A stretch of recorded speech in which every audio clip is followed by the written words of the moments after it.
Welcome back to Dev Interrupted. I am your co-host Connor Bronsden, and I'm here in New York with Hila Fish, Senior DevOps Engineer. Hila, welcome to the show. Thank you so much. Great to Re- be here. yeah, it's great to have you here. I'm really excited to have this conversation. I want to dive into something that I know is really important to you and that is a topic of some ill repute with some developers where they go, oh, why do I have to do that? And with that topic is technical documentation. hmm I know you're passionate about this. You have a distinct stance on why it's important. And I'd love to hear that pitch for why I, as a developer, should care. Okay, so I don't know when you learned programming, you learned like data structures and algorithms and stuff like that, right? Mhm. And nobody taught you the soft skills of the area. Like it's good to write the program that allows you to It's do true. whatever you want to do, but you need to document whatever you're doing because there are a lot of things, peripheral things that is related to that in order for me to understand what's going on. So intentions, reasoning, even the code itself. Not everyone writes the same code, like the code in the same way. So maybe I could understand it better if you'll explain the flow, explain the function. So there's a lot of reasons why to write documentation in order to help not only your team members and your company, but also your future you. So I really believe that if anyone or everyone should and would practice the technical documentation aspect to help a lot of people with onboarding, with run books for handling production incidents, with understanding code better, with understanding the intentions and why I did certain things. Because, for example, I had a project in my previous company. I implemented GitLab, like a self-hosted one, and I used a different DB version than the default one. Why did I do that? Yeah. I don't want them to, roll back it and once I over local when I go away, and I want them to know why did I choose to do it because I did it for a certain reason. If I don't document it, so there's a lot of reasons why it's so important to document whatever we're doing, and I hope that everyone would uh, practice it. Do you think that I could cheat and just use ChatGPT to do my documentation for me and say, hey, here's my rationale, document my work? Listen, I think I heard some bunch of people saying that, and I really believe this is true. You can use ChatGPT to help you write it, but you can't just copy paste it, right? You need to Right. still review it. I need the So rationale. I need to kind of explain my thoughts a bit. But I mean, I think it's an interesting thing to bring up though, because if you're someone who's listening to this and you're like, oh, it's such a headache though, I want to focus on the coding, that's fine. You can. There are now tools to help you build this out. You just have to add a little bit in there to help people understand the direction you're going. exactly, and I don't want to do commercial stuff like that, but even here in LeadDev, there is a company here that deals with that. Can I mention the No, name please. because Yeah, I yeah, don't yeah. have any stocks in this company? So Let me buy it first really quick. let me, yeah, Yeah, just a yeah, sec. yeah. So Swim, Yeah. it's actually an Israeli company. I live in Israel, and they deal with that. They provide you their platform to help you automate documentation in a way that wouldn't be such a headache. Not to maintain it, Yeah. to keep it up to date, and not to introduce it to the environment. So that's I'm amazing. sure they have competitors too. I'll shout that out a little Of bit, course, of but I'm course. sure they do a good job because I Yeah, think this is it's a sticking point in the craw a lot of engineers. But to your point, I mean, we learn a lot from documentation and it's so crucial, like, particularly if someone leaves the company and you're like, oh God, like, why did they do this? But for that matter, it could be yourself. Like, what's the phrase? If any code you wrote 6 months ago, it might as well have been written by a different person. Like, exactly, you need that documentation to go, why did I do this again? Like, what was I thinking? exactly.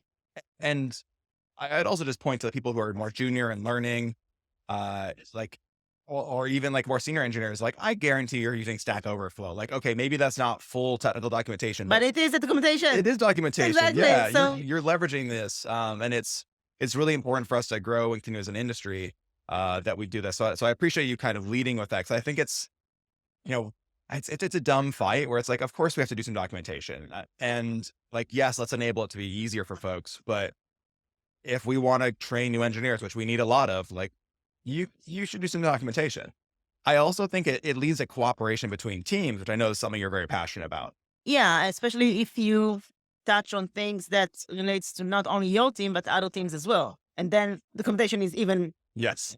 more important because people need to know, and you can't, especially if you deal with a lot of teams, you can't make yourself available for everyone Yeah. to ask questions. So prepare a document that explains whatever they want to do or they want to learn and want to know about. And then, hey, refer them to this documentation and bam, you remove yourself from this volume of work that you didn't intend to have. So, so yeah, collaboration is very, very important for the day-to-day work and also to help each other grow. Because let's say I have a certain project and there is a matter, how do you say it, a matter of expert Mhm. matter, like someone that knows Yeah. what to do. An expert. Yeah. Yeah. So in another team, why not consult with them, right? Yeah. Why should I go, the length of doing things in the hard way and learning things in the hard way if I can just consult with this person, have their opinion of what I'm about to do, and then have the best solution possible. And it can save you a lot of time, right? Like if you are someone who has extensive documentation you've created for your products, your projects, maybe you're not going to get as many of these random calls from folks being like, oh, what's happening here? These Slack messages. You could save yourself time in the long run and help yourself learn what you're doing better and prepare. Actually, this is exactly what I did in my previous company where Oh, I got a lot of, as DevOps engineers, I support both QA engineers and developers. And I get a lot of Slack messages about, hey, my pod in Kubernetes is red. Why is that? Or, hey, I need help with this and stuff like that. So I gathered all, and it was like 7 or 8 approaches a day, which is quite a wow. lot. So I gathered all the recurring questions. I prepared a document. I had a Zoom meeting because it was during COVID time. So I had a Zoom meeting with them to go over the document.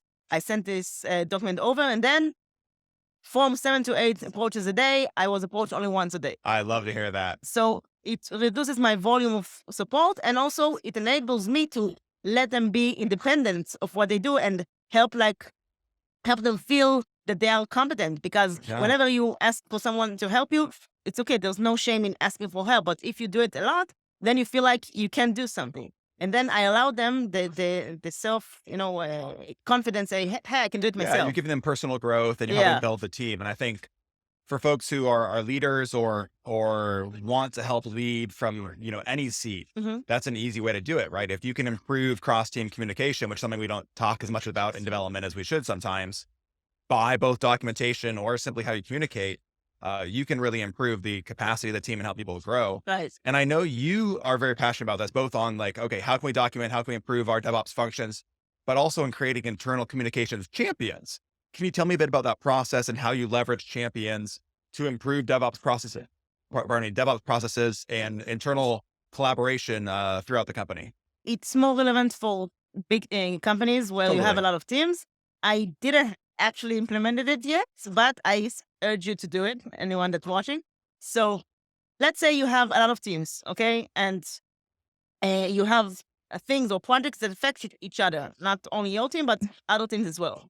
You can create a forum of like discussing these things, these changes, and then take from each team a representative that is the most communicative person, and that way they will be the representation of your team in that forum, and they will take back from this forum whatever you should know and then explain it afterwards. Yeah. And why should be the most communicative person? Because you don't want the person that says, like, I have even a talk in a conference about it, like, check the communication in Slack channels. Is it like if something happened and you raise it and they say, okay, fix, check now, or the issue was X. Yeah. Okay, I did Y in order to do Z. Okay, and explain what happened because they want you to know and not just fix, check now. So you need to take the most communicative person because you want to know the details. The asking why is so important for business mindset, for understanding why are you doing the things that you do. Maybe it could be done better. So the communicative person should bring the agenda from your team to the forum, explain whatever is needed, Yeah. maybe consult, as we mentioned before, and then take out of the forum the conclusions of whatever other teams are doing and bring it back to your team saying, hey, this is what's being done for the company. It should affect us in ABC. We should be aware of that. Yeah, incident response and learnings from incidents are a great example of this, right? Where, it's really important for the long-term success for an organization that learning some incidents get communicated outwards, and that you spend the time to do incident reporting to say, understand why things happened, how you responded, how you can improve on that, because it can really guide and shape how you approach the future of your company. So Exactly. I think this is a wonderful example, and there's a lot more where communications champions can contribute. So I really appreciate you bringing that up. And it's really a workflow problem, right? Where if you have blockers within your workflows for your team, there can be huge issues. And I know that's something else you're passionate about is how engineering leaders need to understand that it's not just about understanding where your team's at. It's about improving and innovating on these workflows. Obviously an important topic in DevOps. Can you expand a bit about your perspective on engineering workflows and where you see blockers?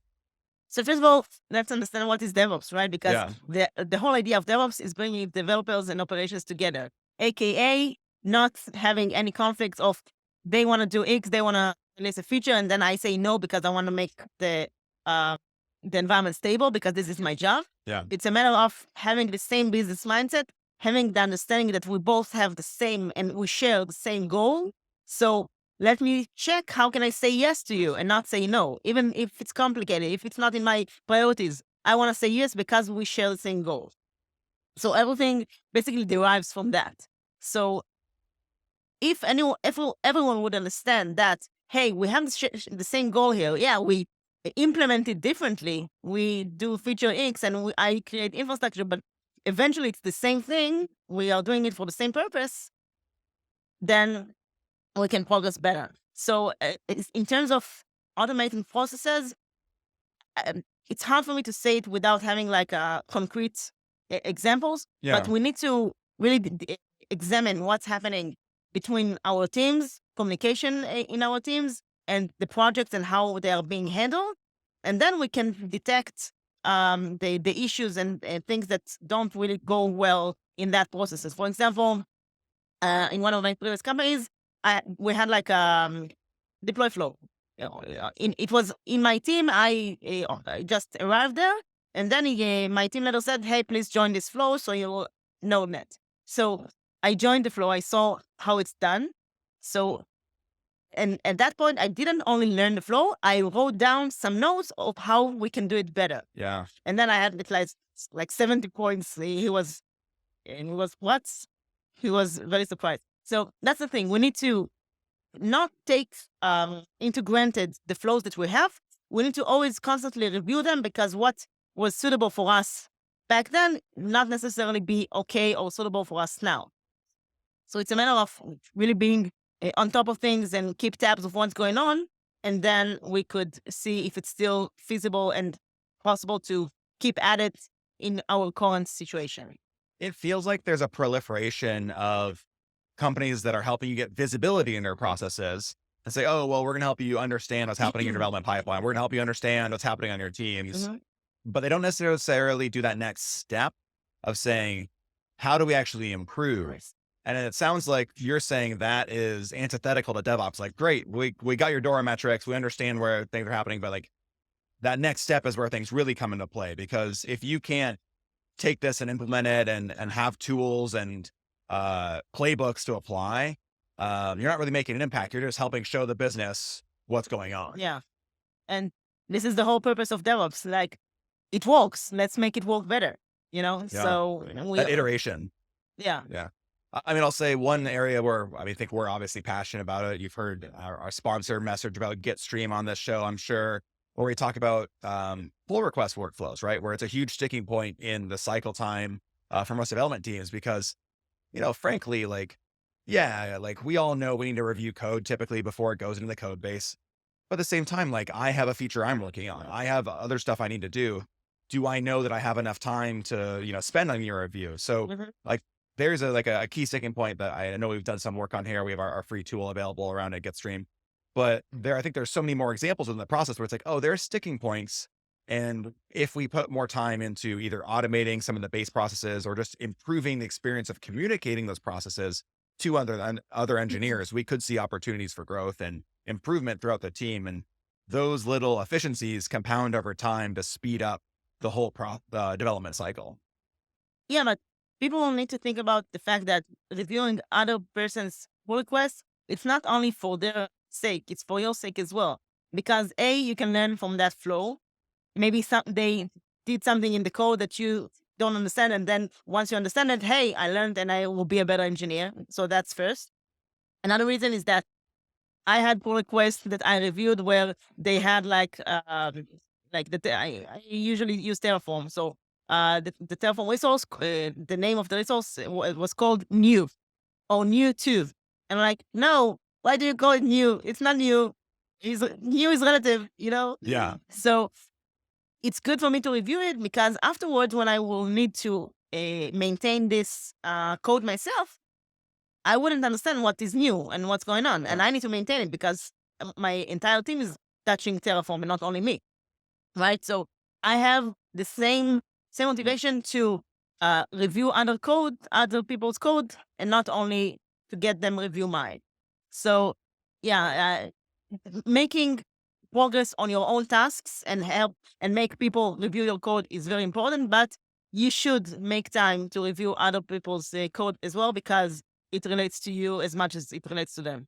Well, I think this is where things like estimated time to review that, machine learning can apply and say, okay, this PR is 300 lines. I can estimate the time it's going to take you to review this based on, what you've done before can really help because if I know, okay, it's going to take me 45 minutes to review this piece of code and Mhm. kind of or around that, I can say, all right, well, I can't really do this in between my next meeting, but Right. end of the day I can, or Right. maybe I need to save it for tomorrow morning. And that could help developers stay in flow and avoid the context switching that becomes such a tax in a lot of organizations. Similar to what you mentioned around documentation, where it's like, okay, if I'm getting pinged all day about explaining something, that's going to really affect my ability to actually Exactly. deliver Yeah. on tasks and the overall productivity of the team. I also think it's important to mention something you just brought up, which is, you know, folks sometimes get over optimized to incentivize their own delivery of like, oh, I need to deliver X number of features. I need to, write these things. This is my priority. I got to have my flow time. I got to protect it. And I think part of that's an incentive misalignment with some teams where teams over optimize on like, oh, this individual is churning things out instead of saying, hey, this person is specialized and they're making an overall impact on the team. Do you see that as a challenge for many organizations? I think, there's a buzzword of people putting in their resume team player, right? Yeah. And nobody believes them anymore because, and you But I'm can't, a team player. Come on. but you can't testify it on yourself. You need Yeah. to have your recommendations say it on you and not Yes. you. So that's the thing. That's what should really be the engine of a company because company has employees. Employees are not like people that work independently on what they do. They have a team. So delivering your own features is good, is important, but you need to enable others because if you help them, they will be better. If they will be better, then the company has not only you to help them, but your entire team, and everyone will push together. So it's an oil machine, right? Everyone needs to be working together in a chain in order to really pull things through. So it's not discussed as much, but I believe that the cooperation and collaboration is, I don't know if to say as much as important as being technical and deliver your own things, but it's a very crucial part of being in a company because you don't work alone. You work with people. You need to uh, care about what they do as Yeah. much as you care about yourself and help them. And that's leadership, right? And This is like, you don't leadership. have to be a director to be a leader. You can be, a junior engineer and still be a leader on your team by helping enable everyone around you, whether through documentation and how you communicate, or involving yourselves in great reviews or whatever else. So, I love that point. Do you have any other takeaways that you think, engineers should be thinking about or engineering leaders should be thinking about? In general. Yeah. Um, yeah, so I mentioned it a bit before. The fact of having a business mindset. People say, "Hey, I want to use Kubernetes because it's cool and because a lot of companies use that, and if I will use Kubernetes, this will help me in my career." But we need to think about what the business needs, what the company needs, and not what we want. Yeah. And I actually, the talk I'm gonna deliver here in Terraform in LeadDev about Terraform practices, I usually have the story that I'm gonna share now, but my talk is only 10 minutes, so I don't have time to share the whole story, but I will tell Yeah, it I here. go in. I'd love to hear it, honestly. So I was in a daily sync meeting, and we discussed a tool that we have. And someone in my team said, "Hey, let's move this to Kubernetes." And then the other team members, Let's move to Kubernetes. Let's move to Kubernetes." And then I didn't spoke yet.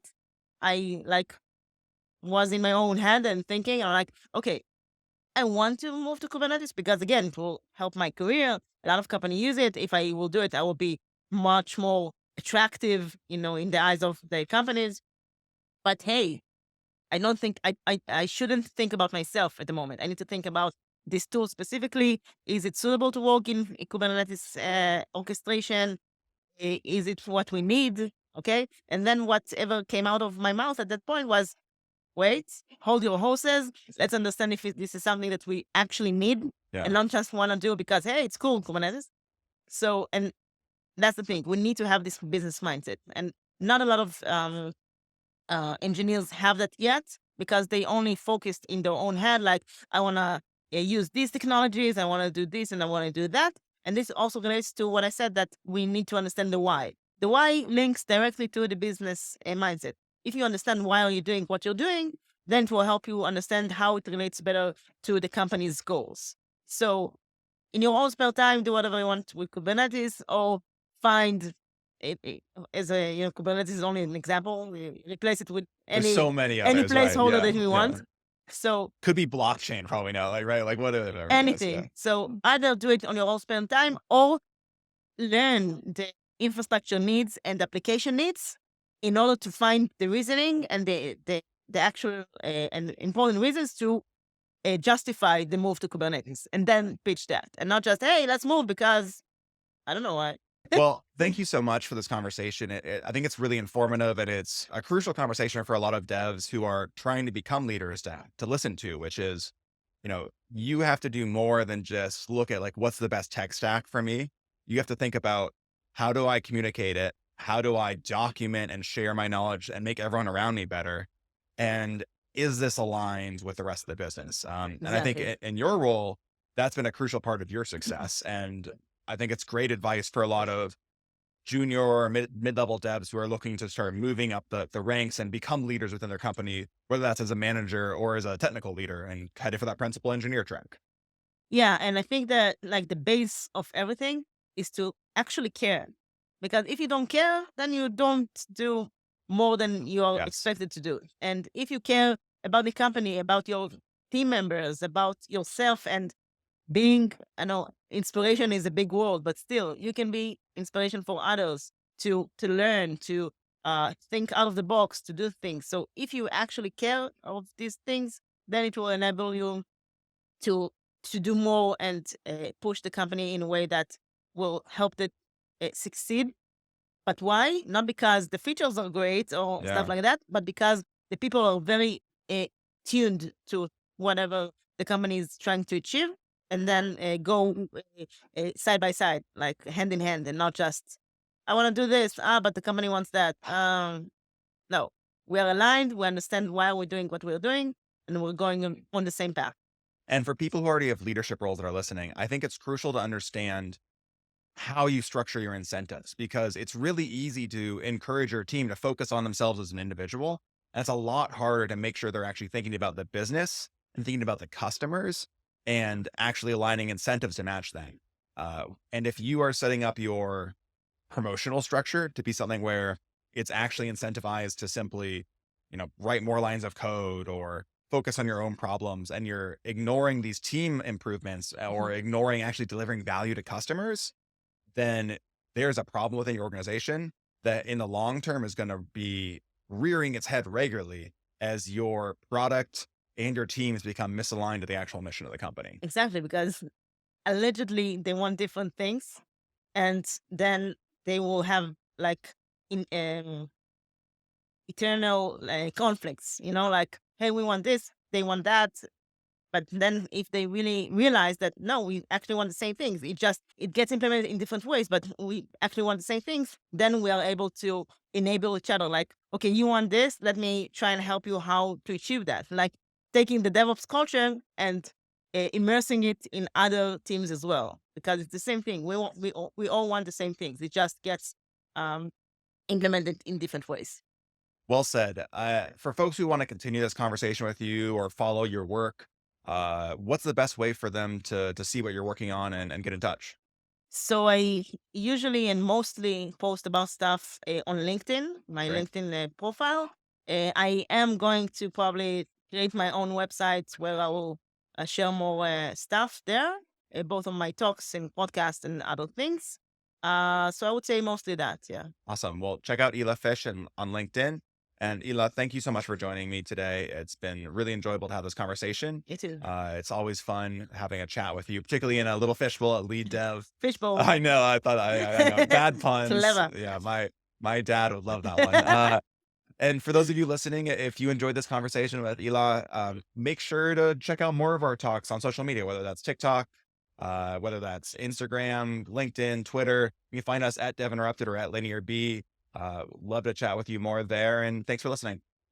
Bye bye.